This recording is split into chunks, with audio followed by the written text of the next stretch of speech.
Hey there, legends. Warne here, coach of the Warne Dawgs, here for another Friday look at my team, the Warne Dawgs. It is round 15. It's the last of our bye rounds. Thank God. It's been a long stint. It hasn't been real good, so we'll have a look at it, actually, and see where I'm at. So here we are. Obviously, we had last night's footy. I had one player, Tom Stewart, score 100, so I'll take that. That's okay. Better than last week, obviously. Don't have Mitch Duncan, which would have been nice and would have been a good play for a lot of coaches going there, and still a play for next week too, I think. They've got quite a few games at GMHBA Stadium, which should be good for Stewart as well, but also hopefully for Mitch Duncan. If you're considering that, about 700k, so we go up a little bit this week, but certainly a value option there that you can be looking at. For someone that can score well, there is all those body security. Is that a thing? Body issues that he does have. So, right, this is how I'm lining up. Now, I've made one trade, which I think is completely locked for me, and that is Wardlaw to Lohman. Lohman then comes onto my field in the forward line. So, we'll go back to this. The old buy detector is always a good way to look. I'm looking pretty good. So, 6 in the back line. I have got my 8 in the midfield. Chesser, who's an emergency, maybe the sub this week. I've got Rowan Marshall there. Lockie McAndrew won't play, so a 0 there and a 0 there in Drury at the moment. So mainly the big things, I guess, to look at is that I'm not actually copying it that badly with the players that I've got out. So Tom Green, Tim English, Tim Taranto, Connor Rosie, Harry Sheasel, half a premium. I guess he is a premium. So I've got 5 dudes there that are premiums. I know a lot of other teams might be rocking with 7, even 8 premiums that they've got out this week. So fingers crossed that helps me. Considering I don't have enough premiums in my team, that's one of the things to be thinking about as well. So my initial trade plans were to go Matthew Johnson out and also Cam Fleeton out, and that would allow me to get to 21 on field, and that would be getting in Darcy Cameron, a tiny little bit of cash left to go. So it's getting rid of a real red dot guy. Now, the other side of that I may look at is just letting him be a red dot and a dead dot.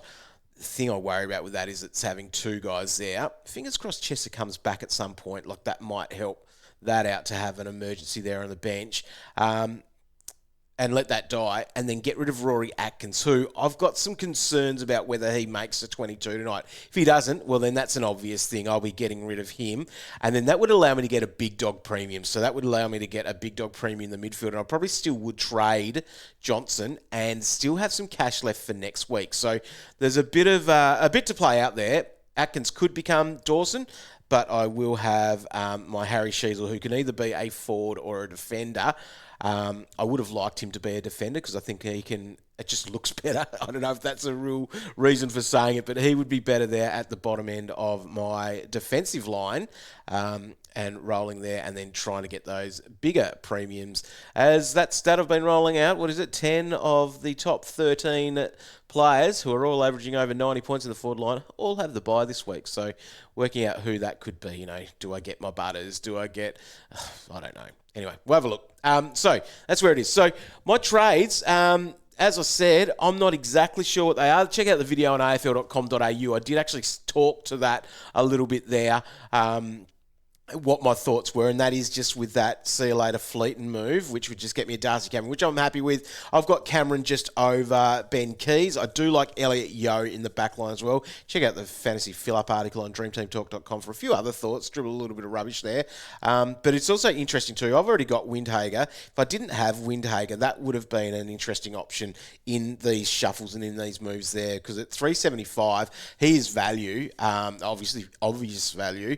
I'd nearly pick him over a Keys. I know it's 300k, with what you could do with that, because I think you'd be getting someone you'd prefer over Keys, and that's the key to it, I think, as we look towards round 16, and that's something my team needs to do a little bit there, is looking towards how that's coming out. So thinking about that for round 16, I'll be getting Green back on. Let's say Green goes on for Humphrey if Johnson becomes a big dog, and then my forward line would only be having a Windhager. So I would probably be having maybe a rookie in the forward line, a rookie in the midfield, potentially Humphrey could still be there, but that might be sitting okay. 2 rookies on. They are guys that have cash to make, and that's the reason why I'd be okay with doing it. It's meant that I've made some other players better. So some other thoughts that could be coming through next week depends on the Atkins thing. If Atkins plays this week, he stays, and then he probably becomes Callum Mills next week, for example, for me. So that's going to cost me, less than 200k, and that would be a nice little move and an achievable move next week to be able to do. Otherwise, I was thinking even a Matt Rao could go down to a Callum Mills. That will bank me a bit of coin, and then be able to fix up something else like an Andy McGrath could go up there. So a little bit to play out. So I'm probably being a little bit... I'm being open, but I just don't know where it's at. I honestly need to see what these 5 o'clock teams look like. If Atkins isn't there, that changes things a lot. If he is there, he could still go, but I'm probably more likely to go with that initial thing that I did say on the afl.com.au video. So it's something that I'm totally not sure of. Now, one thing I do like to do is go and have a look at this stats center and have a look at the coach's choice to see what we've got here. So in the coach's choice, the most traded in players, Kai Lohmann, I'm totally okay with that, with him being the rookie to grab. Elliot Yeo, let's go sort of rookies, I guess. Lohmann, Windhager, yes, still rookie, I guess. Definitely want him. If you can afford him, you go there, and Sheldrick as well. I think it's all going to depend on what you can afford. Those 3 guys are the hot ones. The one that I haven't mentioned yet, but he will be coming into my side as the rookie, will be, where is he on the list? Elijah Hewitt. So a little bit forgotten about there. So he's got a break even of 41, so it's not a necessity to grab him, but I think he's the one that I want because I think that he is for job security and then potential cash generation over a bit of time. So this is not like a real quick hit of cash. He could be my M9 emergency for, could be the rest of the year, but the next few weeks anyway. That's so where I'm looking. So my ins would be Lohmann and Hewitt. So I'm going Hewitt over a Marrick. I don't want to go there. I think his job security could be right, but scoring may not be as good as what you can get from a Hewitt. Hewitt obviously only has mid status, so that's the difference in that one. So anyone there, let me just do the prices.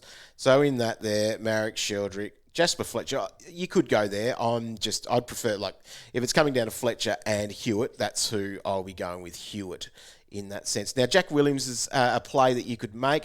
Don't get too excited about what he did. I think he scored something like a 1 or something last year in his one game. But if you've got Samson Ryan, he's got the bye this week. Cash out on him, put him down. He's still a ruck forward, so he might have that flexibility if you need that somewhere there. I haven't looked at the fixture, but surely the Weagles play a lot of Sunday games, so he would be that loophole sort of guy as well to be considering along the way. Harvey Harrison, don't write him off. I don't hate that at all. I think I've just got the other guys ahead. He's named on field, so he should be good to go.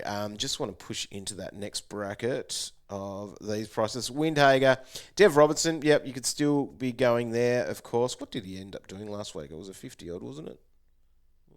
So slow. Oh, no. There we go. 58.67, yep. Okay, so he's there.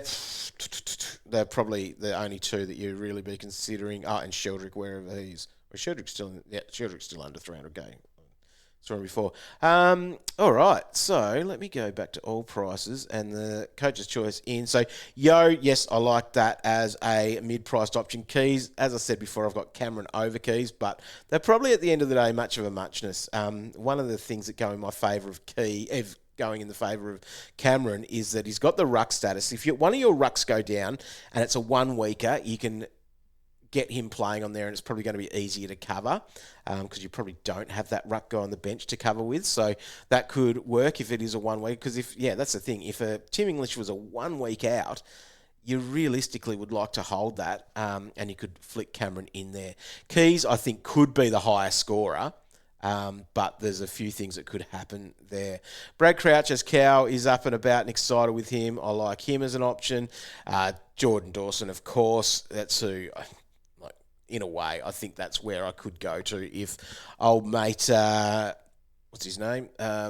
Rory Atkins is out, so that could be an option there along the way. Petrarca's obviously already been done. Rory Laird should be a high target. I'd be getting Rory Laird over Zach Merritt if you were sort of asking about that. Sinclair's still right up there. Anyway, there's lots of good options. Tom Mitchell, I'd love to be doing it, but I don't know if I can or will or would. If I see another good game, why not?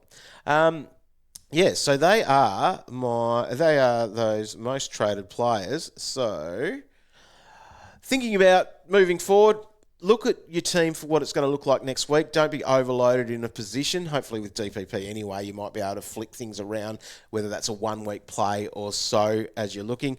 But yeah, that's how the Warne Dogs are looking. Sorry about this episode. Again, it's been big. Got a busy night actually coming up. To get you into the life of this, we had a night on the piss last year. Our staff, we made a staff band, so just a bit of practice and having a bit of fun with that. We actually did a little bit of a gig for our teaching colleagues, and one of my mates put that on his social media and said, "My school band's better than your school band." A couple of teachers from other schools go, "Ooh, let's have let's take them on." And so what we've done is actually organised a proper gig battle of the bands of, I think there's 8 city schools here in Launceston all doing that at the pub tonight. So probably a ticketed event, sold out like straight away, which is pretty funny. So we've got 3 songs that we're doing. Yeah, so looking forward to that tonight. So my worry is I don't think we're on until a bit after 10 and I cannot play. I'm playing bass, like I'm literally plucking away on some notes there to pretend that I know what I'm doing. Got a bit of a bass solo going on. We're doing The Chain by Fleetwood Mac, and so that's one where I've got a bit of work to do on that, and so it's going to be very interesting. Anyway, it's going to be fun. That's happening tonight, so a bit frazzled for that. But anyway, hopefully that will be a bit of fun. Now, a couple of other things that we've got going on. The knockout competition, there's that code on the screen. The pig's sort of covering that up a bit. There it is. Go and get into that. Last chance to do that. You need to be in by this weekend to make that happen. We do have our prizes for that, so get excited. It's $250 if you win it, but if you're in Patreon, it's $500, and if you're in Patreon, you can. If you're the runner-up, you get $250. So exciting sort of times with that. Big thanks to Jaden for making that happen. And then the other one is, of course, Perth. It's getting close. We are down to what are we? Round 15. That's happening in round 18. So yeah, 3 weeks away or so, whatever that is. Is that right?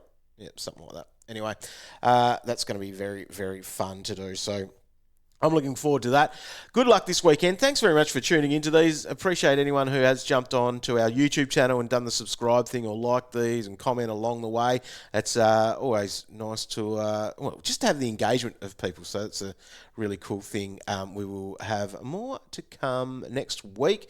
Roy's back next Thursday. So if you are on our Patreon, we'll have hopefully a special guest on Sunday night. We're excited about that. Bit of an old school guest for some people. What else do we have? Yeah, all the other stuff that goes on. There's heaps that happens at Dream Team Talk. There's heaps that happen at patreon.com/DT Talk. And there's also heaps that are happening on afl.com.au/fantasy is where you can find all the stuff there. If you haven't listened to the latest podcast, go and do that.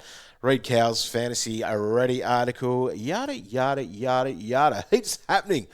Hopefully I can have some clarity. I will tweet out whatever I do for this week when that comes, because I'm not sure what that's going to be, to be honest. It's one of those wait and see things. The Rat. I think this could be the week that the Rat goes down with the sinking ship. We'll see at 5 o'clock. Thanks for tuning in. We'll catch you later. Bye.